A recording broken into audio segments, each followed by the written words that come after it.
날이 많이 추워졌습니다. 어싱들은 잘 하고 계시죠? 제가 늘 강조하지만요. 실제 어싱은 시간에 비례하고요. 닿는 면적에 비례합니다. 아무래도 이제 우리가 한쪽 발만 딛는 거하고 양쪽 발을 딛고 있는 분하고 전자의 유입량이 다를 것이기 때문에 그래요. 그리고 온몸으로 받는 거하고는 완전히 차이가 날 수 있습니다. 똑같은 시간을 했을 때요. 그래서 몸이 안 좋으신 분들은 이 몸속에 이제 자유전자가 굉장히 많이 있어야 됩니다. 많이 부족함이 없이 풍족해야 됩니다. 그러기 위해서 어싱 시간을 많이 해야 됩니다. 이 전자들을 우리가 인위적으로 많이 빨아들이거나 인위적으로 더 많은 것을 한꺼번에 받을 수 있거나 이런 것이 없습니다. 어싱 관련 제품들도 다 마찬가지예요. 전자는 이미 크기도 정해져 있고 움직임도 정해져 있기 때문에 그래요. 천천히 움직이기 때문에요. 오늘은 이제 요즘 추워지니까 어싱 대용품을 찾으시는 분들이 많고 물어보시는 분들도 많습니다. 그리고 어싱 대용품을 고르는 데 있어서의 그 문제점하고 그 다음에 이제 접지의 기술 사항에 대해서 예전에 한번 강조해서 촬영을 했지만 또 새로 이렇게 구독하신 분도 계시고 못 보신 분도 계셔서 다시 한번 강조 차원에서 이 내용을 책에 있는 내용을 좀 다루도록 하겠습니다. 우선은 이제 보통 이제 어싱 대용품들 네이버에서 이제 어싱이라고 검색을 하면은 대용품들이 참 많이 나옵니다. 최근 들에 보면 손목에 차는 것도 있고, 이 손목에 차는 거는 원래 산업 현장에서 전자제품 다루시는 분들 체내 전기를 빼는 그 과정에서 기존에 이렇게 많이 나와 있어요. 이런 것들은 몇천 원이면 살 수 있는 그런 레벨입니다. 그리고 대신에 이 손목에 차는 것들은 보면은 이렇게 손목에 차고서 콘센트를 이렇게 연결해서 잭을 꽂게끔 되어 있잖아요. 제가 늘 강조하지만 콘센트는 전자파도 있을 뿐더러 220V에 형성되는 전자파도 있지만 미세전류도 있다. 다른 가전제품에서 나오는 미세전류도 있기 때문에 콘센트를 이용하지 말라고 말씀을 드립니다. 저희 어싱 매트를 이렇게 설치를 할 때도 콘센트를 절대 이용하지 않습니다. 별도의 라인을 뽑아서 그렇게 하고 있어요. 이제 손목 밴드형 같은 경우에는 이제 검색을 하시면 많이 나오는데 이미 산업 현장에서도 오래전부터 썼습니다. 그리고 실제 그 선을 이제 잘라서 보면은 체크를 해보면 메가옴입니다. 예전에도 설명을 드렸었습니다. 여러 차례요. 구리가 실제 순 구리가 0옴이죠. 이게 0옴입니다. 이 앞에 아무것도 안 붙어요.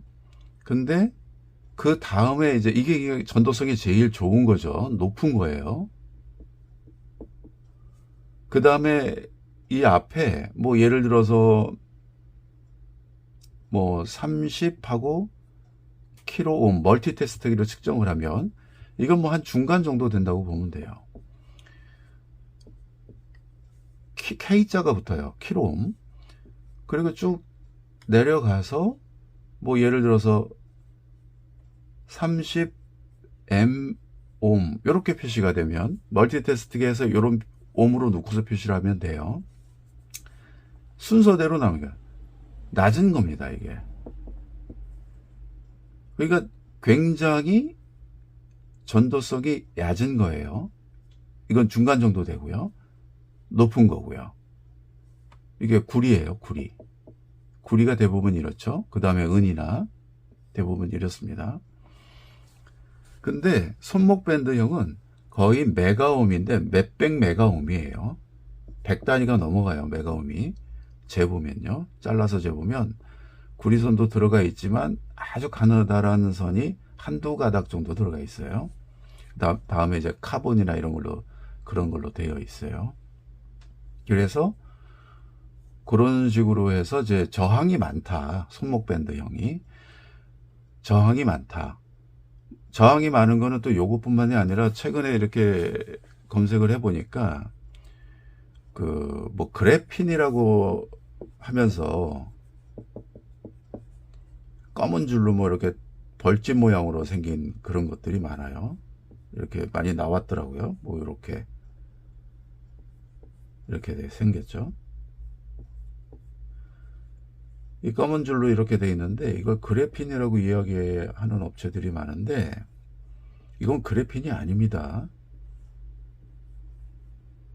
만일에 이게 그래핀이 맞는데 아니다라고 해서 이게 이제 잘못된 영상이다 이렇게 생각하시는 업체 관계자분이 계시면 실제 그래핀이라는 걸 이게 영혼을 유지를 하는지를 찍어 봤을 때 영혼을 유지하는지를 그 데이터를 저한테 주시면 제가 시정 영상을 올리겠습니다.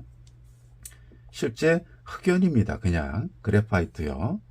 흑연으로 이렇게 석영했는데 그 흑연에는 그래핀이 들어가 있기 때문에 그냥 뭐 그래핀이다 이렇게 강조를 하는데 전도성이 100배가 좋고 열 전도율이 이제 구리의 1.3배, 그 다음에 강도는 철의 200배 뭐 이렇게 강조를 하는데 그거는 순수한 그래핀을 얻었을 때 이야기를 합니다. 순수한 그래핀은 0.5g에 거의 50만원 돈 합니다.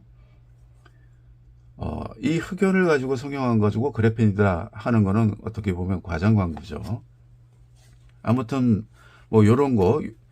그래서 이 그래핀은 뭐 사실 구리보다 더 전도성이 높기 때문에 많은 기업들, 대기업들에서도 요 기술을 대량 생산을 하기 위해서 완성시키기 위해서 노력을 많이 하고 있지만 아직까지 그렇게 대량 생산을 할 수가 없어요. 그래서 금액적으로 금보다도 더 비쌉니다. 아무튼 지금 현재에서는 이제 구리가 최선인데 은은 성질적으로 연질이에요. 연질. 그래서 금속들 이들 중에서는 굉장히 약해요. 이 구리 같은 경우에 그래도 굉장히 강하죠. 근데 이 은은 연해요. 그래서 순은은 사람 손으로 이렇게 구부리면 구부러져요. 쉽게. 그리고 땀에 약합니다. 제가 이제 늘 강조해서 말씀드리지만 땀 많은 사람들은 불과 몇 주만 해도 그게 누렇게 변하거나 사나막이 생기면서 그 전도성을 잃게 되는 경우가 굉장히 많아요. 그 뭐 제 얘기가 아니라 그걸 사신 분들이 저한테 이야기를 많이 하세요. 아무튼 결국에 보면 이제 이 전도성이 이런 식으로 보는 법이 있다. 근데 손목 밴드도 그렇고 이제 제가 약간 좀 충격을 받은 게 이렇게 살펴보니까 요즘은 그걸 파는지 모르겠는데 요렇게 생겨가지고 여기다가 이렇게 해가지고 콘센트를 물려서 이거를 신주로 만들어 가지고 이 여성 제품 이런 식으로 해서 또 이거 파는 업체가 있더라고요. 참 대단들 해요, 이거 보면. 근데 이 신주로 이게 문제점이 이것도 뭐가 문제냐면 신주는요, 이 신주는 여기에 구리를 넣고요, 거기에다가 아연을 넣어요. 일정 비율을 섞어서 신주를 만듭니다. 이 신주는 뭐냐면 우리 옛날 때 그 10원짜리 동전 있죠. 10원짜리 동전. 옛날 그 10원짜리 동전이 있습니다. 그 황동 색깔 비슷하게 해가지고요. 이거를 연결해서 얼굴이나 피부를 문질러서 어싱도 하고 뭐 얼굴이 예뻐지고 피부가 좋아진다 이런 식으로 광고를 하는 업체들이 있더라고요. 아주 저 이거 보고 굉장히 충격을 받았는데 구리와 아연이 들어갔는데 이 아연도 피부에 계속 노출되면 건강에 굉장히 안 좋습니다. 그리고 이거 사신 분들의 그 댓글들을 보면 얼굴이 까맣게 변했어요. 쇠 냄새가 나요. 막 이러는데 당연히 납니다. 거기에다가 또 문제점은 이걸 그대로 미세전류나 전자파가 흐르는 콘센트에 꽂고서 이용을 한다는 거예요. 미세전류도 더 들어오고 전자파도 들어오고 얼굴은 까맣게 변하고 피부 탈색되고 이거 절대 사용하시면 안 됩니다. 뭐 업체 분들은 뭐 이제 안 좋게 들으시겠지만 저 추천하지 않습니다. 그리고 심한 경우에는 이제 이걸 제조하는 공정에서 납을 넣기도 합니다. 단가를 맞추기 위해서 그래요. 그래서 이 신주로 이제 원래 저희 이제 어싱 매트 개발 과정에서 신주가 전도성이 그래도 영홈이고 구리가 들어가고 좋으니까 이거를 이용해서 리벳 작업을 할까 생각을 했었는데, 아연이 들어간다는 소리하고 납이 들어갈 수 있다는 거, 납은 뭐 기술적으로 뺄 수는 있다고는 하는데 제조 공정에서, 근데 이 아연도 지속적으로 노출되면 안 좋기 때문에 이거를 안 쓴 거예요. 그래서 순수한 구리만 쓰는 겁니다.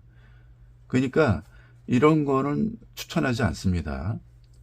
아무튼 뭐 손목 밴드도 저항이 많아서 실제 그 효과도 굉장히 미미할 뿐더러, 또 그래핀이라고 하는 것들도 그냥 흑연으로 그냥 색칠한 것 정도에 지나지 않는다.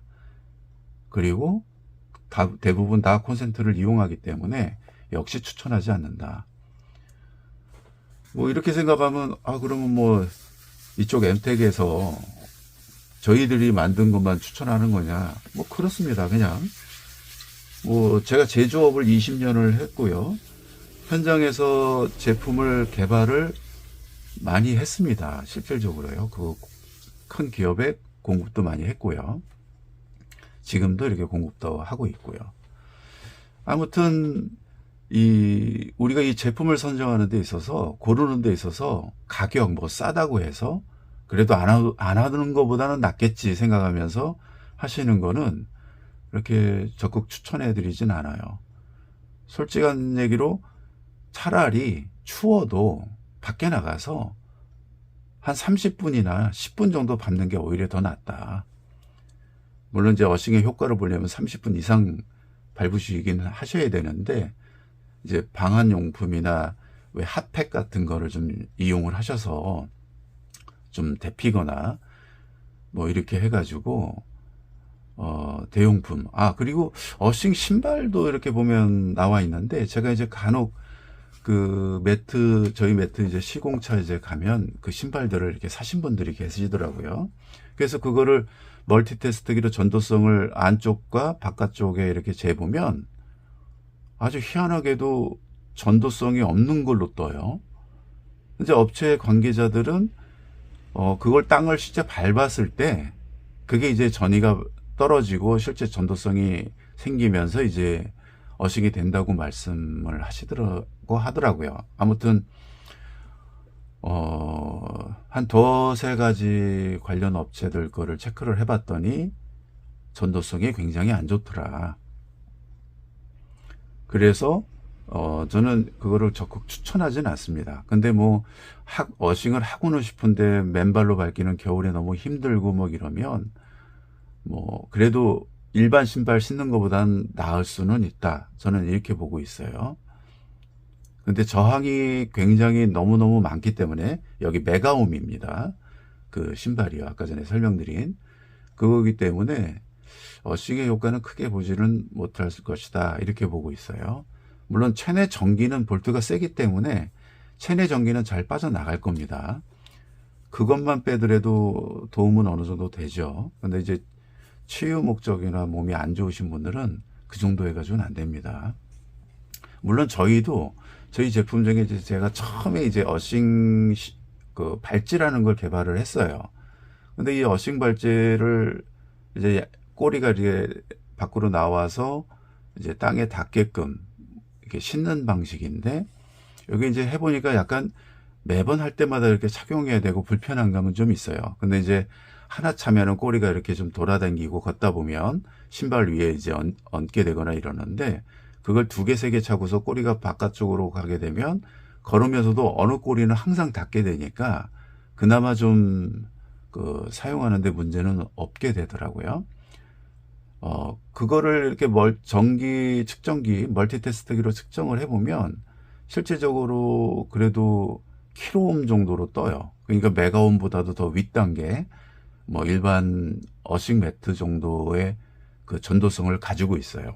그 믹스의 적절한 비율을 잘 했기 때문에 이제 그런데, 이제 그렇게 하다 보니까 이제 겨울에 그래도 신발을 아예 신으면 좋겠다라고 해가지고 그 꼬리를 잘라가지고 그 신발을 그 꼬리만 뭐 이게 예를 들어서 신발 안쪽에 단면이라고 보면 꼬리만 요렇게 디귿자로 해서 요렇게요. 이게 이제 깔판이에요. 신발 안으로 뚫어가지고 드릴로 뚫어가지고 2.3mm나 이 정도로 뚫어가지고 그